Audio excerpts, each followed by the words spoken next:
함께 보실 하나님 말씀은 신약성경 갈라디아서 3장입니다. 오늘 말씀 읽기 본문 신약성경 갈라디아서 3장인데 3장 1절부터 14절까지만 봉독합니다. 신약성경 갈라디아서 3장 1절부터 14절까지 말씀, 신약성경 304쪽 전후를 보시면 되겠습니다. 1절부터 14절까지 말씀 함께 봉독합니다. 어리석도다 갈라디아 사람들아, 예수 그리스도께서 십자가에 못 박히신 것이 너희 눈앞에 밝히 보이거늘 누가 너희를 꾀더냐? 내가 너희에게서 다만 이것을 알려 하노니 너희가 성령을 받은 것이 율법의 행위로냐 혹은 듣고 믿음으로냐? 너희가 이같이 어리석으냐? 성령으로 시작하였다가 이제는 육체로 마치겠느냐? 너희가 이같이 많은 괴로움을 헛되이 받았느냐? 과연 헛되냐? 너희에게 성령을 주시고 너희 가운데서 능력을 행하시는 이의 일이 율법의 행위에서냐 혹은 듣고 믿음에서냐? 아브라함이 하나님을 믿음에 그것을 그에게 의로 정하셨다 함과 같으니라. 그런즉 믿음으로 말미암은 자들은 아브라함의 자손인 줄 알지어다. 또 하나님이 이방을 믿음으로 말미암아 의로 정하실 것을 성경이 미리 알고 먼저 아브라함에게 복음을 전하되 모든 이방인이 너로 말미암아 복을 받으리라 하였느니라. 그러므로 믿음으로 말미암은 자는 믿음이 있는 아브라함과 함께 복을 받느니라. 무릇 율법 행위에 속한 자들은 저주 아래 있나니 기록된 바 누구든지 율법책에 기록된 대로 모든 일을 항상 행하지 아니하는 자는 저주 아래에 있는 자라 하였습니다.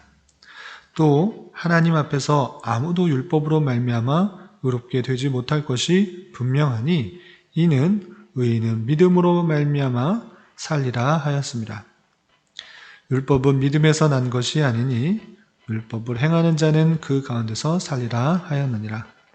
그리스도께서 우리를 위하여 저주를 받은 바 되사 율법의 저주에서 우리를 속량하셨으니 기록된 바 나무에 달린 자마다 저주 아래에 있는 자라 하였습니다. 이는 그리스도 예수 안에서 아브라함의 복이 이방인에게 미치게 하고 또 우리로 하여금 믿음으로 말미암아 성령의 약속을 받게 하려 함이라. 아멘.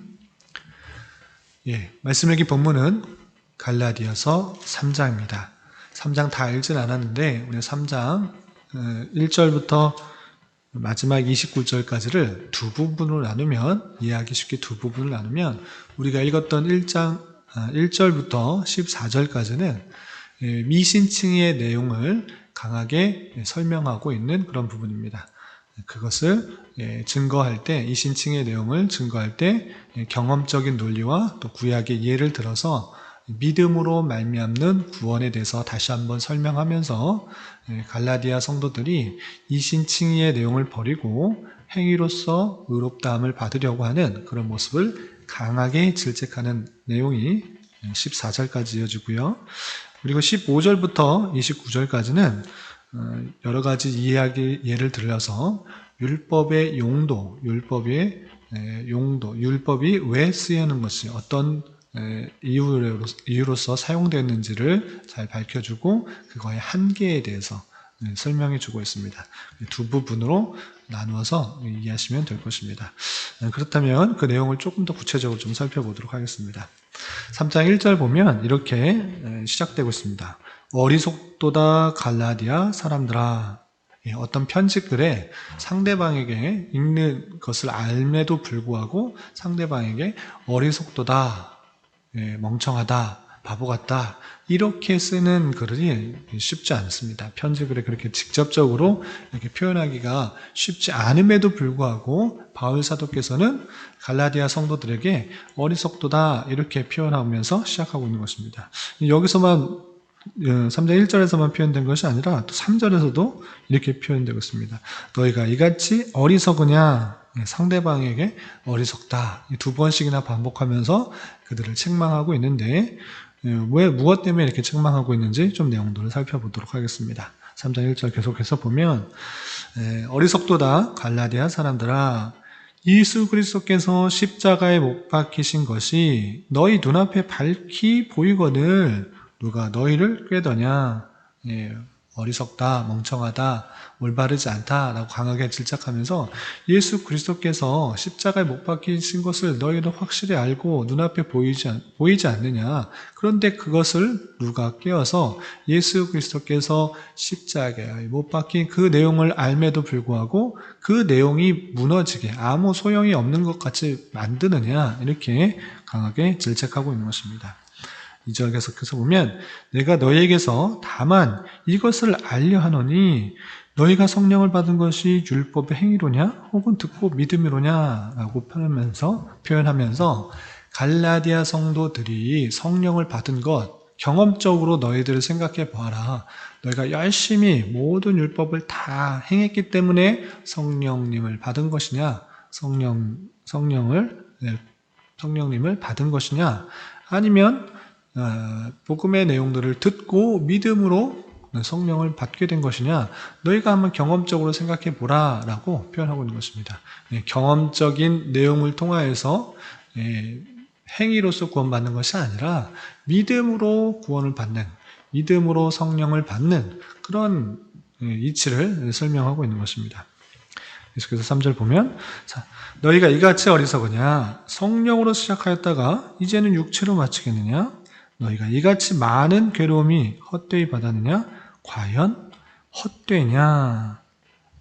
성령으로 믿음으로 말미암아 성령을 받고 이신층의 믿음으로 구원을 받는 의롭다함을 받고 구원을 받는 이를 경험했음에도 불구하고 그것에서 떠나 다시 행위로서 의롭다함을 받으려고 하는 그런 헛된 육체의 가운데 빠지게 되는 그런 모습을 강하게 질책하고 있는 것입니다.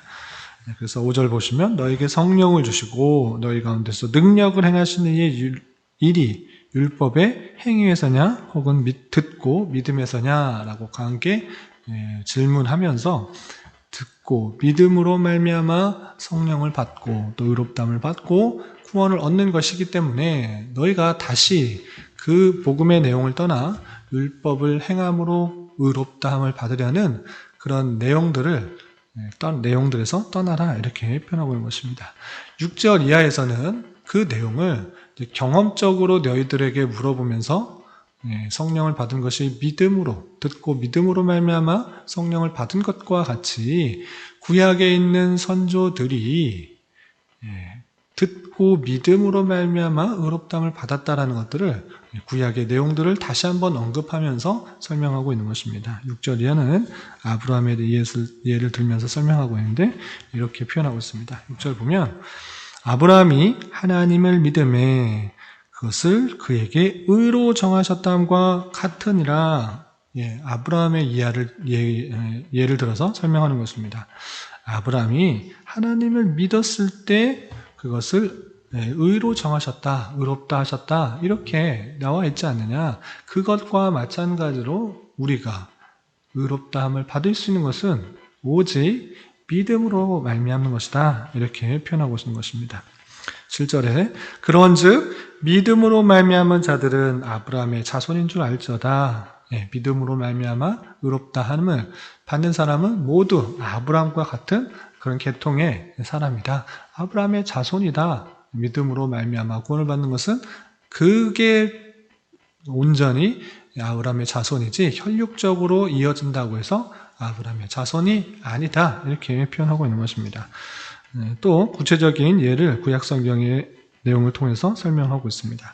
8절 보면 또 하나님이 이방을 믿음으로 말미암아 의로 정하실 것을 성경이 미리 알고 아브라함에게 복음을 전하되 모든 이방인이 너로 말미암아 복을 받으리라 이렇게 말했다. 구약 성경이 이렇게 쓰여 있다 표현하고 있는 것입니다. 그러니까 이방 사람들도 믿음으로 말미암아 구원을 받을 것이다 라는 것들이 성경에 쓰여 있지 않느냐. 그렇기 때문에 우리는 믿음으로 말미암아 구원을 받는다는 그 사실들을 잊지 말아야 될 것이다 라고 하고 있는 것입니다.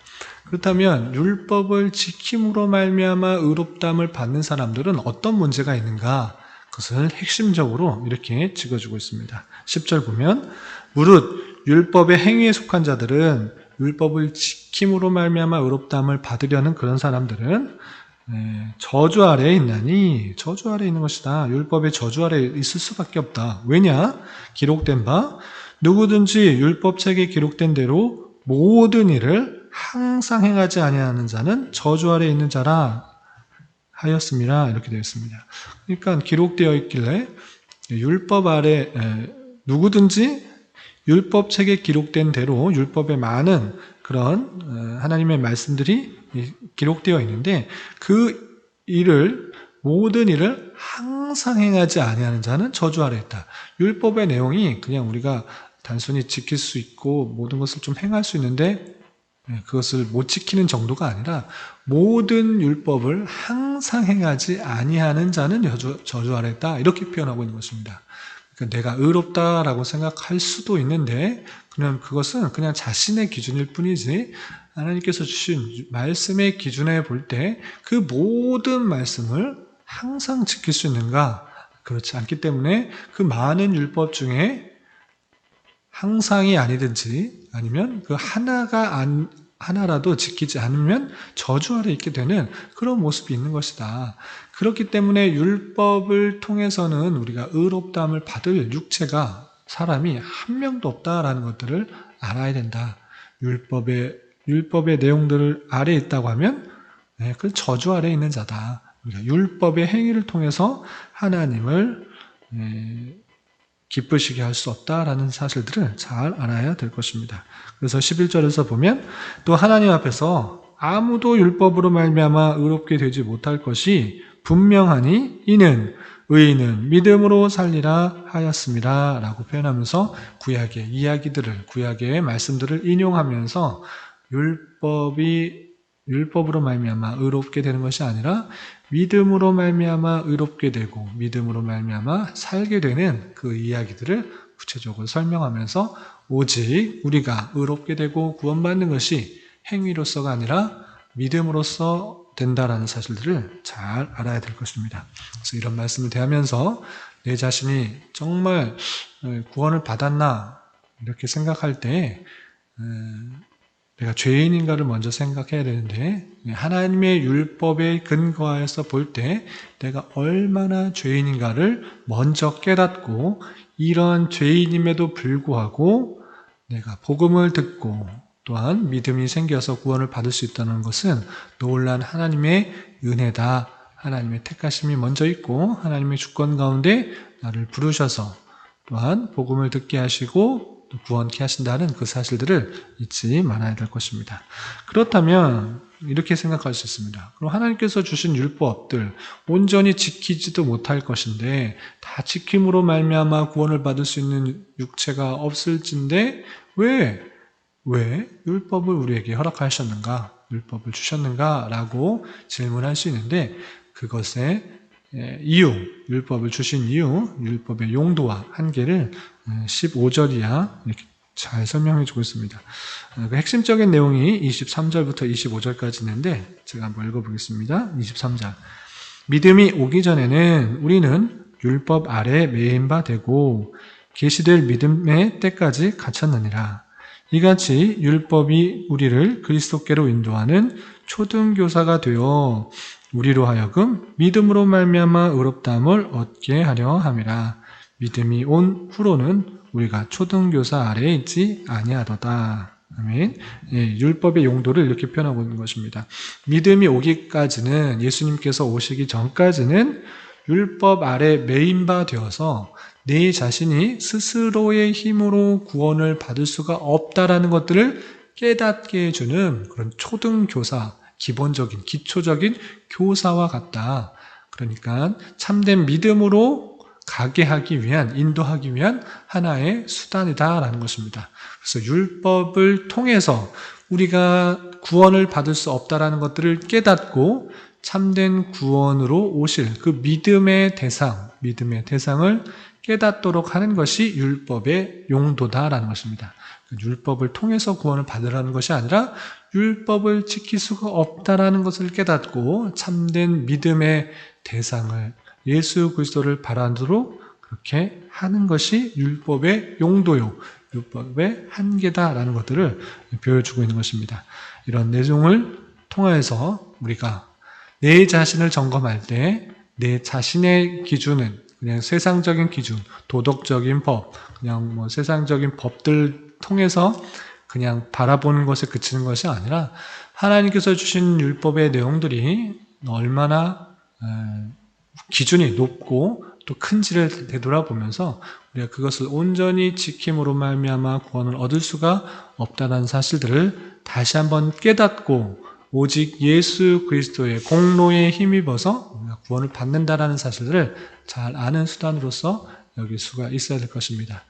이런 말씀을 깨달은 자로서 오직 주님의 은혜로 우리가 구원받았다는 사실들을 기억하며 율법을 지켜서 구원받는 것은 아니지만 구원받은 자로서 하나님께서 원하시는 삶을 잘 알아 그 삶을 지켜나가기에 힘쓰는 것이 구원받은 자의 그런 마땅한 삶이라는 사실들을 잘 알고 힘써 하나님의 율법들을 지켜나가기에 힘써야 될 것입니다. 이러한 삶을 살아갈 수 있는 저와 여러분이 되시기를 주님의 이름으로 부탁을 드립니다. 기도하겠습니다. 하나님 아버지 감사합니다. 오늘 말씀을 통해서 율법의 용도와 한계에 대해서 살펴보았습니다. 율법을 통해 우리가 구원받을 수 없고 오직 죄인됨을 깨닫게 해주시며 오직 예수 그리스도께로 인도해 주시는 것임을 깨달은 자로서 우리를 구원해 주신 주님께 더욱더 감사와 찬송을 돌려드린 자 되게 하여 주시고 우리의 구원이 오직 주께 있음을 알고 담대하게 주어진 삶을 살아가며 구원받은 자로서의 모습으로 살아가기에 힘쓰는 자 되게 하여 주시옵소서. 주님 나라와 민족을 위해 기도합니다.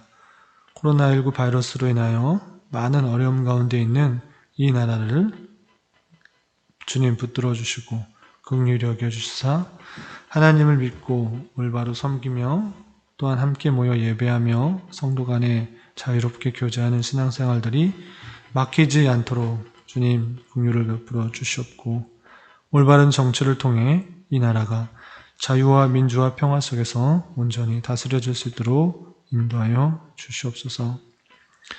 또한 이 땅의 교회들이 더욱 겸비해져서 빛과 소금들의 역할들을 잘 감당할 수 있도록 인도하여 주시옵소서. 주님, 교회 내 육체적으로, 경제적으로, 가정적으로 다니는 직장으로 말미암아 여러 가지 어려움과 힘듦이 있는 지체들이 있습니다. 주님 함께하여 주시고 위로하여 주시며 회복시켜 주시사 주님의 살아계심과 역사하심을 깊이 깨닫는 시간 되게 하여 주시옵소서. 오늘은 주일을 준비하는 한 날입니다.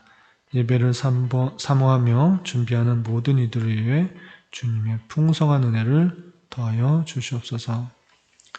이 시간 각자 간절히 간구하는 기도 제목 주님께서 들으시고 가장 선한 것들로 응답하여 주시옵소서. 예수님의 이름으로 기도드리옵나이다. 아멘.